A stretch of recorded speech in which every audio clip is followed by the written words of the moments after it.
welcome to The Spectrum That Connects Us. This is our 8th episode. Kudos to us. I am Fallon. My son is Nicholas. He is 5 years old and he is autistic. Hi, I'm Heather. My son is Pierce. He's like 5 3/4, turning 6 in November. So we're in the home stretch. Oh yeah, coming up really soon. Actually, it's gonna be here before we know it. He is also autistic. So, episode number 8, we are calling The Hardest Thing for Me Right Now. And actually, in planning this podcast, Heather and I brought up this topic. I think I just said on a whim to her, like, the hardest thing for me right now. And I was, like, venting to her about something. And she was like, that's a really good reoccurring thing for us to talk about. So, this will be the first of many of episodes like this. It just so happens that the hardest thing for both of us right now is the same thing because it's the first week back to school for both of our children, and they both started kindergarten this year, so it's like big change. And so their experience, at least for me, is brand new. So, you know, I have high hopes and I feel good about all of that. But really this episode, like what I'm going to be discussing is going to be more about like internally what I've been experiencing with this change. And just, it's been a lot for me personally. For Nicholas, I don't know how he's feeling inside because he can't express that yet. But for me, I don't even know if anybody can get it other than like a mom or dad who is going through this with their child. Like, I mean, even my husband doesn't really get it the way I'm experiencing it. I think he'll think, like, he's so good in so many ways, but, like, emotionally, like, I'm definitely, like, deeper. He's very, like, easygoing and, like, it's gonna be okay. And, go like, with the flow. So, like, the stress I've experienced, like, the last 3 weeks since he ended, like, extended school year in preschool and since kindergarten started, like, I don't think he really gets it. Like, he kind of is just, like, trying to be supportive, but kind of, like, like... Going with it, right? Yeah, you know?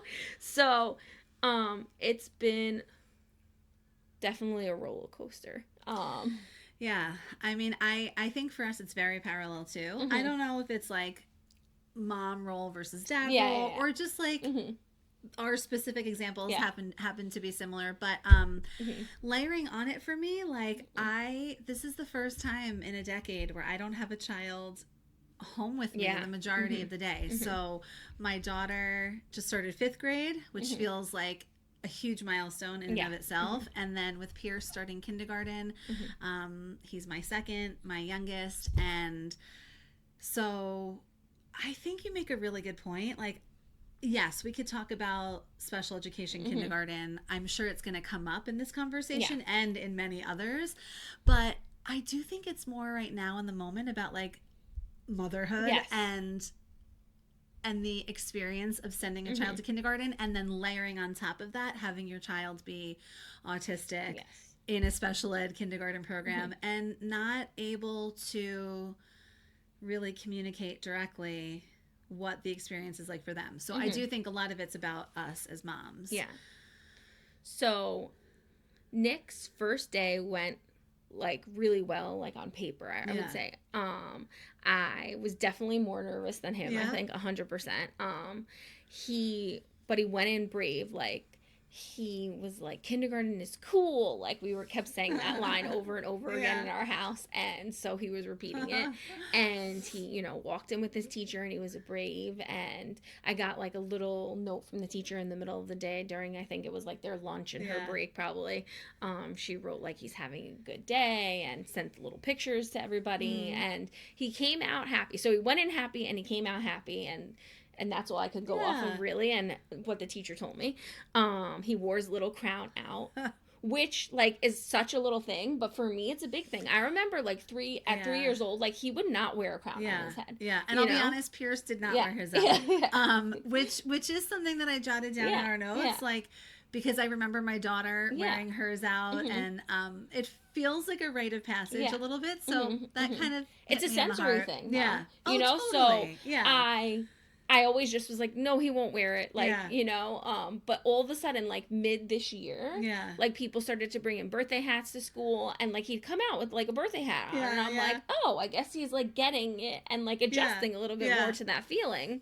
So he came out with his crown, and I was like, kindergarten crown, you're so cool, and he was excited. He was like happy, and that's really all I could go off of. But for me, the day was like, so I dropped him off and I stayed positive and I had like a strong face. And then like, of course, I got to my car and I cried a little bit. I had this weird feeling inside, and you actually brought this up to me too, because they had sent out a note. The communication is, first of all, so different in like public school than it is in like the private school setting that we were in for both of the boys, and then even Heather like did another year in the private school. So like literally the night before school, the principal of the school sends out like a message through like the parent square. I'm like, oh my god. And he's like, kindergartners line up in the kindergarten section. I'm like, what's the kindergarten section? I don't even know, but I think I'll recognize it when I see them all there, And he's like, there'll be a staff member outside with like a teacher's name, not necessarily the teacher, just like a staff member, and your child will line up there. So like I go to the kindergarten section, I see them all there, and they're all lining up, and I don't see my child's teacher's name, so I'm like really thrown by that. But then I see my child's teacher like in the doorway, and so I guess for the special ed class, it's small. There's only, he's in a 12 ratio class, but there's actually only 6 kids in his class, so she just took them in. But it threw me for a loop, because I'm such a rule follower, and I'm like, but why wouldn't they have a line for them? Like, but maybe they were anticipating some people wouldn't wait on the line, or, I don't know what their reasoning was, but it kind of like set me off a little bit mentally, and it bothered me. But then maybe I shouldn't have been that way, But I sent him into school, and I got to the car, and I said it right away to my husband, like, why wasn't there a line for his school? And like, I went up to another staff member and asked, like, do you know where I'm supposed to go for Miss Arnold's class? Because at first I didn't see her. And he was like, or she rather, kind of like was confused. And I didn't like that. I'm used to like a really well-oiled machine with where he was at school, which now we could say it because he's not there anymore. So he was at Variety Child Learning Center in Syosset. Both boys were for a year. And that's where Pierce was, and that's where Heather and I met. And I mean, they're just like such a well-oiled machine. Like the communication was just, everything like was just really, I mean, they set the standard high. So that kind of, I don't know if I was just being a negative Nelly or whatever, but. Yeah, but no, I don't know that it's negative. Like, it's funny. It's just changed. Yeah, it's changed. Like, I don't want to take us on a tangent. I want you to pick up where you are. But, like, they did the same for Pierce. The gen ed kindergarten classes were lining up, and then the special classes were just taken in. And I don't know negative as much as, like, I think when you are an autism mom, those types of differences just, like, I don't know. You flag them. Yes. Like, you notice them more. Like, you're aware of them. It was so cute to watch the kids like march in class. So part of me was like, I think what they're doing though is that they're teaching those children how to get to their class independently. Yes. I'm sure there's like a reason. And I think like my child, especially in kindergarten, I don't know that he'll have as much independence walking to his class alone. So I get it. I get it, even though it's like a little, jarring or whatever. I'm like, okay, that's probably what they're doing when I think about it. After the emotional response. So for me, I got home, I was still really stressed after dropping him off. Just like, I just want Nicholas to continue to really love school because he's had such a positive experience. And of course I want him to learn, everything he wants to learn or supposed to learn. But for me, ultimately, and we always say this and we always come back to this, Heather and I, is that I want him to be happy the majority of his day. And I hope that happens here. And so it seems to be going that way for him. But inside, I was so worried all day. I literally had like a physical response to my stress. Like I felt physically exhausted. And when I tried to like verbalize this to my husband, he thought I was nuts, I think. This is a man that goes off of, like, he's works 24-hour shifts and then goes to like another job and then like emergencies. Sleeps for like 3 hours and is like rebooted for the day. And I'm like, I need to be in bed at like 10 o'clock. Right. You know, like I'm the opposite of him in that way. So like when I was like, I'm exhausted physically from like my stress, he was like he doesn't find that as like a high stress situation, right. you know? But I feel like you get it, Oh and my like God. other moms will get it when I'm saying it. Like I was literally like, I could have went to sleep in the middle of the day. I didn't because I'm like waiting there on my parents' square. Like, where's my little update? You know. And yesterday I didn't get one. On day 2 I didn't get one, but I survived. You know. And day 3 I probably won't get one unless something is like you know like needed to be told to me. I was really happy day 2. They said they did like a Pete the Cat tour of the school, and Nick cute. Loves Pete the Cat, and he even this morning woke up and I think he was like trying to like not tell me, but he like started talking about like I was like today is kindergarten again. He talked about Pete the Cat. Yeah, he said "Rockin' in My School Shoes." He started to sing it, and I was like, that's because yesterday they did a Pete the Cat tour at school. Yeah. So it. You know, like he really does seem to be enjoying himself. He was really excited getting out of the car on day 3 today and went really happily. And so the stress is more, I think, on me, and I'm definitely trying hard not to project it on him. I know we can do that as parents. Yes. We worry definitely more than our children. But change ain't easy. It's not. I mean, when you're a protective mother. Yeah, I mean, we're all protective mothers mostly. Yeah, but like, I mean, there's this has, like, a next layer of like protection when you feel like your child's like more fragile, you know? Yes, or more like vulnerable to like you know different experiences, and then not being able to connect with you on it, like, or this urge to be proactive, like trying to pull. Yeah, so Pierce started yesterday. I mean, the nutshell in my experience was a lot of parallels. You know, we already talked about the lining up for the gen ed kids, and then the special kids were taken in. And she wrote to me right away, like, I guess when she got home. Yeah. And I said to her, you know, kind of like, it's the same thing at Nicholas's school. But it did set us back, both of us. Like, we were just like a little like, why? Why didn't they line up? Right, because like there is the joy of like you know, like when I was still there, Pierce walked in, and I just needed like a minute, like because I really didn't want to project emotion, overwhelming emotion. You know, I was really trying to build it up as like a super exciting morning.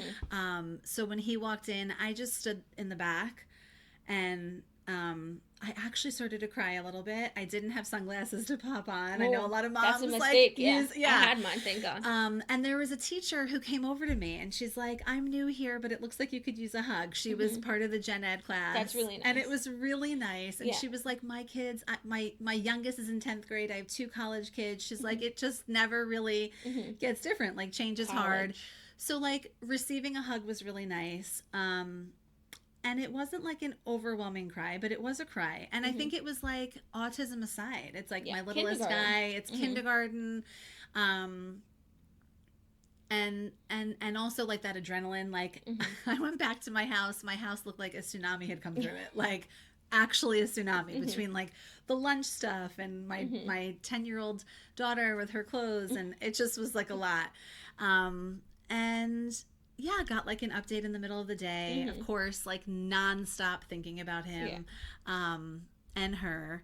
You know I mentioned it up front, but like 5th grade and kindergarten feels like a really emotional combo. And I think you should say it's more emotional because in 5th grade is like the end of elementary school in your district, right? So she'll go to middle school. This is like her yesterday was like her last first day of elementary school. And I just think with elementary school, there's like a innocence and like, you're like a little kid. I mean, she's not a little kid. She's a big kid, little kid. But but yeah, I think it's because of like where I'm at now, mostly being quote unquote okay, like accepting and really loving special education, that I didn't like, it wasn't like a negative thing to the lining up. It was more like a red flag. Yeah. And I just was really thinking about this year for him. Like I really pray and I hope, of course, happiness above all else. Like I just, and it's, you know, you and I will say that probably through most conversations and most situations, but like I also really hope this is a year of like thriving and progress for the boys, not just like getting through it. You know what I mean? Like, yes, growth. Growth. And in some aspects. In some aspects. Of course, underlying or like overarching happiness is number one. But like, I just know how much potential they both have. And yeah. You brought up this is a really good point, because growth, like, you think academics when you think of school, but like so many things I notice as growth differently because of autism. So like last year he had a lot of growth in a lot of different areas, but particularly, and I said this a lot to Heather, like he's having such growth like physically, which is something you wouldn't really equate to school normally, but in our case when we're receiving like physical therapy at school, you are paying attention to that. And that was like a huge, like, kudos to Nicholas. Like, he must have put in a ton of work. Kudos to his physical therapist last year. Like, he was like motor planning, like jumping on colors, separating his feet, jumping back together, starting to like do the bike with training wheels. Just so many things that like huge growth, like things I wasn't even working on at home at all with him, you know? And that came from school. And so when we say growth, it could be like, oh my gosh, like that. Even like really getting down the bathroom routine independently, like independently, the soap, the hand washing, the paper towel, like or like saying hi to like somebody like independently, a little a kid saying hi. Oh my goodness, I might throw a party. Well, it's funny because Pierce has been having these like little glimmers of his own way of socializing. Like, what's up? I mean, he can't get through like the full process necessarily, and not that he's a little kid, but like little things. I don't necessarily mean, like, I know how strong they are academically and how much potential they have, but it's like the independence, the motor planning, and the gross motor stuff. So I can't wait to watch them blossom. That's like on my mind, is where it's not just like being on time or going through like the motions of it. I am hopeful, and I feel positive about all of those other things that are gonna come.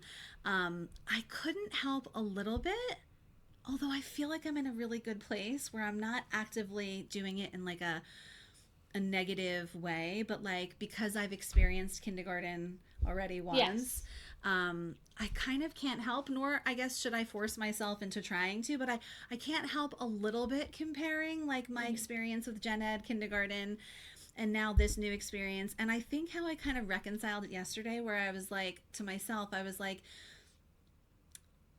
I don't want to judge myself. Like, I've experienced gen ed pre-K, so like I know about that experience, and so I don't want to judge myself for being aware of the differences, but I also want to celebrate that like kindergarten can look different and it can be as awesome. And I do feel so excited because I feel like, so Pierce is in an 8-1-2. They call it special classes or self-contained classroom. His class has 7 kids, so also didn't max out the 8. And so there's a lot of support, and I want to love it for what it is. I think it reminds me a lot of Variety, where it's like a truly special education, a truly specialized special education setting. And I'm so excited for them for that, like to be in a classroom that's made for you. Versus trying to fit in, or like a round peg in a square hole with a gen ed. Like there are supports in a special ed classroom that I think both boys will thrive with. So for me, I'm like in a moment of trying to accept the two settings as equally beautiful, and I'm excited to learn about special ed setting because I know a bit about the gen ed setting. So yeah, I agree with you though. Like, I definitely experienced some kind of adrenaline like drop reaction, off. Like, I think there was so much adrenaline that like I was like physically exhausted. Yes. Like, I actually almost felt borderline sick. Like, I felt like dehydrated and hot and exhausted. And, like, So like, so no, it was a physical reaction to the stress, 100%. And then on top of it, which I have to share this because it's a real moment. So we had a great first day of school. But he was really tired when he came out. Even the teacher said, like, they were all tired at the end of the day. They had library at the end of the day, and she was like, he almost fell asleep. And it's a longer day, and it's a later day in our district than he's used to, going to school later and staying later. So when he got home, we had to go. He does outside OT, and both of our boys do outside OT, and Heather and I happened to have like the same time, which is like we felt like we hit the lotto when that happened, like because we weren't originally at the same time, and then I had to change Nicholas's time because school ends later now. And so we're on the same day and time, so we get to catch up for like a half hour. Such a treat. And Don't you love it? Yeah, it is. Yeah. It's really nice just to be able to like touch base. Yeah. And so and have the boys see each other face to face too, and say hi, and Heather see Nick, and Nick see Heather, and I see Pierce. Yeah. So that's always nice because I care so much about them. I want them to be familiar to Nicholas. So when we got to PT, he was like full of this like crazy energy. He's always OT. He's always excited to be there. He really enjoys it. It's more of like a sensory based OT therapy. And so, but he was like running in circles excited. Like I was like, whoa, but I think he was just extremely tired. Yeah. So, we're chatting, Heather and I, the boys are in with their therapist, and other parents are there too. We're chatting with another mom, and then I hear kind of like, no, in the back, and I'm like, oh, I think that's my son. Yeah. Sometimes I hear him say no, but then I hear like crying along with it, and I wait a minute or two, and then I look at my phone, and I'm like, oh, he should be out by now. Yeah. And like, I think he might be giving like the therapist a hard time coming out, because he does have a little bit of a difficult time transitioning, but it's usually just like a whine or a cry. It's not usually like a fight or anything like that. So I go to the reception, and she says, you could peek in if you want. And when I went in, he was laying on the floor by that door where they would normally exit, and he would not leave for his therapist, and he was crying, and he was having an autistic meltdown. Yeah. And I could say that it's only happened, I think, 3 times so far. He's usually really even keeled, but 3 times, like something where I'm like, this is like more than just an average meltdown that a child has, where it was like, I had to stay with him in that little room for like a few minutes because I could not physically get him up off the floor. Right. Then when I was able to physically get him up off the floor, he was still fighting me. We had to sit in the like a lobby, or not the lobby, it's reception area. Yeah. And I had to continue to calm him down there for a few minutes, and then even still struggling to get him to my car. Yeah. And he was very upset. And he kept saying, no, Miss Laura, that's his therapist's name there, Miss Laura. And I was like, it's time to go home now. I stayed calm, but I physically was like wrestling my 5-year-old. Yeah. And just to like, move his body out of the way so like other kids can like have their therapy and like get him in the car safely on a busy street. And when we got in the car, he continued to be upset as I was driving, and I was just calm. And I was telling him, like, it's time to go home, but we'll go back to Miss Laura, don't worry. Even his iPad did not help, which it always helps. Nothing. And I think when he has these meltdowns that he's had now, I can recall the other 2 times that has happened too. Something inside of him, like, gets, like, mad at himself for having them. Yeah. And so he gets, like, even more worked up. Yeah. Probably compounds it. Yeah. So I think the exhaustion from like the full day of the first day of kindergarten definitely had something to do with this meltdown happening.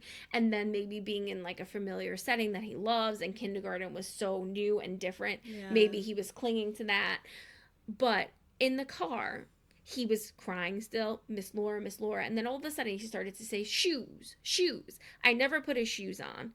Walking out, I put them in the bag because like he was that difficult. I couldn't get his shoes on. But I'm paying attention to driving. I'm like, yes, I have your shoes. They're in your bag. I'm telling him, I have your shoes. They're in the bag. And we only live like 5 minutes from this place. And when I pull up to my house, I had already called my husband from the car on speaker, and I said, like, maybe I'm gonna need you to help me like have Nicholas come in the house because he's very worked up. He had stopped crying by this point, and I opened up the car back door, and he managed to stay strapped into his car seat and got his Crocs out and put them on his feet. Meanwhile, sometimes I can't get him to put them on just like on the average day. Yeah. Because I think he was so mad at himself for like, I don't know, acting out or not doing what he's like routinized to do. Yeah. Because he always puts his shoes on. It was it put a damper on a positive day for him, but Yeah. I was still so proud of him for his day. But definitely for me, there was like another element to like the stress that I had that day. Yeah. And I was like, kind of like, I don't even know, like disappointed in that because it had been so positive. But I let it go by the next, like, I have to not go to therapy next week actually with him because we have to go to the doctor's office. And I said to my sister, I'm like, oh, I don't want them to think like I'm not going to therapy because he had this meltdown. And she's like, who cares what they think? And I was like, I guess you're not wrong. Like, yeah. I'm like, yeah, I guess that's good advice. Like, I don't know. It just is like, you got to get the tough skin. Yeah. I mean, I do think part of it is like when you connect with people in through this experience, like you don't want to let them down, or you do care what they think, whether or not you should. It's like, I get it too. I remember we had like different things, and I would say to them like, but we're coming back, like, like whatever. If you have to miss a week, you miss a week, and you're I actually called to cancel yesterday, and I told the receptionist like, I hope Miss Laura doesn't think it's because Nicholas had a meltdown, because I just have to get his physical done for school, but it was that added to my stress a lot. So by the evening, literally my glutes were sore. And like my husband's like, you're crazy. I'm like, no, like my legs and my glutes are sore, and it's probably because I was like wrestling Nicholas out of sensational, well, I don't it doesn't sensational development. That's where they go to OT. There's no like safety thing there. Really. No. But because we stay anyway. But if you want to catch a glimpse of us, we're there. But it was, and Heather was there, thank God. Yeah. Because it just, having somebody that's like really in my corner, and pretty much I'm sure all the parents and like staff understand what I was going through there, but like having somebody like this that I'm close to actually just being there to be like, it's okay, like, like just, she didn't, like it was just like a little extra support. It was funny because like I guess it just speaks to our comfort and connection. Like, I really felt like in that moment he needed space. So like I don't know. It made me feel good for you that I was there too. And like when he did come closer and you brought him over and I was able to like touch his back, I didn't want to like cross a boundary that would make him uncomfortable, especially in like a heightened state. But it feels so nice to have like a safe person. Like I was kind of, I just felt good to be there for you, like, and of course I had moments of empathy because I'm like, autism aside, we all have these moments in motherhood where it's like, God, it's hard physically. And then like you're putting on this boundary for your kid where like you're putting on a calm face, but like you're dying on the inside.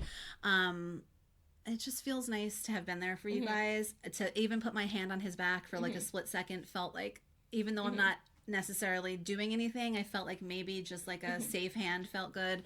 And like I felt like I was there if like you physically did need help. So on my end, there was a lot of empathy and also like neutrality, because I'm like, we all have these moments, and like, I'm there if you need me. I'm there if he needs an extra set of hands. So it just felt nice. I think it just speaks to like how comforting it is when you feel a connection with somebody who gets it. So connected, where you feel safe. And it felt that way on my end too. Like it was both sides. So, but I do think like just the transition. I mean, I think they're just going through, all kids start in kindergarten, but then when you do layer on autism and a special education setting and a challenge, maybe communicating fully. I remember like when my daughter started, we took all these photos, and I remember saying to you, like, I'm going to recreate them. Oh. And actually, after the first day, I took one picture outside of his school, and his expression was like, "Oh, it's so cute! It's a really cute picture." Like your comment was exactly what I had thought. Where he's like, "Are you kidding me? You're taking another goddamn picture of me?" And it was just like he smirked a little bit, and then I was like, "I can't do this to this kid." I got balloons and like a big foil K, and I was like, "We'll do it maybe on the weekend and just say it was like the first days." But it was, it's just it's a. For as tired as we felt, I'm sure they felt it in all different ways too. For me, this whole, like, the nutshell of yesterday is just like letting go. Like, it is. It's really a practice in letting go. I know we both talked about how much we wish we could bottle them up or like push pause, because I think probably reflective of like how far we've come emotionally. Like, I feel so good in this moment of life where I wish I could keep my daughter little. I wish I could keep him little. I wish I could have, but I accept that we can't. So I think it's like letting go and just accepting that time is going to go on. They're growing up. Yeah. They're going to, big kids school. I want to share, I guess, my glimmer. Yeah. So after a little bit of like rest, my son came home, my daughter came home, they had snack and rest. They both had screen time, and I was like, enjoy your screen, children, because it's a lot. They both kind of regulated a little bit with some screen time, and then we were outside on the swings. And honestly, out of the clear blue, like, Pierce loves the swings. Me and my two kids, the three of us, spent a lot of time on the swings together. And Pierce has been showing little pumps, but like really requires me to like push him. And out of the freaking clear blue, he's like really getting into it, like pumping, but like a full physical pump, which is a big deal for him anyway, like the motor planning, but like full on pumping out of the blue. And we were listening to music, and I was like, Audrey, I have to record this. And like, just the squealing, like, he was so proud of himself. My daughter's squealing with delight. I'm like in the background squealing.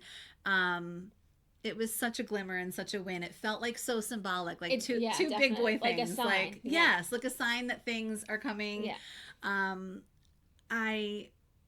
like, also I happened to be recording, and then my daughter like was just talking so openly and freely, and she was like, oh my gosh, maybe he learned this at school, and maybe he's gonna learn all these awesome things and really feel joy. It was just like the nicest words to hear a 10-year-old say. And I don't know, it was just like such a nice like sign. It was like a good sign of like kind of like launching into the new.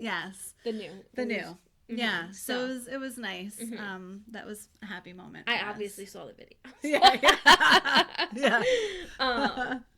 My glimmer is a tiny glimmer, but it was really sweet, and it's just something that happened this morning, related to kindergarten and this change. Every morning I have like a routine when I'm driving Nick to school. I used to do it for 2 years when he was in nursery school. I'll like put on songs, and like I used to pick the songs, and now that he's like more verbal, he'll like request certain songs. So when we got in the car this morning, I have on his music, and he's like singing it, and he really is like cranking his neck lately, like when we're driving to school. I think he's like learning the route because he remembers where places are, like if we pass an exit and we're supposed to be going somewhere, he'll like tell me like, oh, we were going to the pool, that's the exit. But like I'm like, oh, we have to go here first, but like a block away from school, his new school, he was saying to the beat of a song, kindergarten. I hear him in the back, kindergarten. And I was like, wow, like he's really happy. I don't mean to be surprised about it, but I built it up so much inside that it was like such a sweet moment, and it really did express joy to me on his end. Yeah. So I'm like, I felt really good, and he just was so happy going in this morning. So that was like such tiny little win. Like, glimmer. A total glimmer and a win. I love it. But on that note, we will definitely return to this topic, and the next time it will probably be like different things that we're struggling with. This just happens to be right now the hardest thing we're going through. And to top it off, I'm sending my 2-year-old to a 2-year-old program next week. So I have that stress right in the back of my mind here too. So we'll see how that goes. Let's hope he's not a 2-year-old dropout. Nick was a 2-year-old dropout, and I did a mommy and me with him. So let's all keep our fingers crossed for Tom. Well, I look forward to an update. Alrighty, everybody. So it was a joy chatting. We'll see you in the next episode. Bye. Have a good one. Thank you.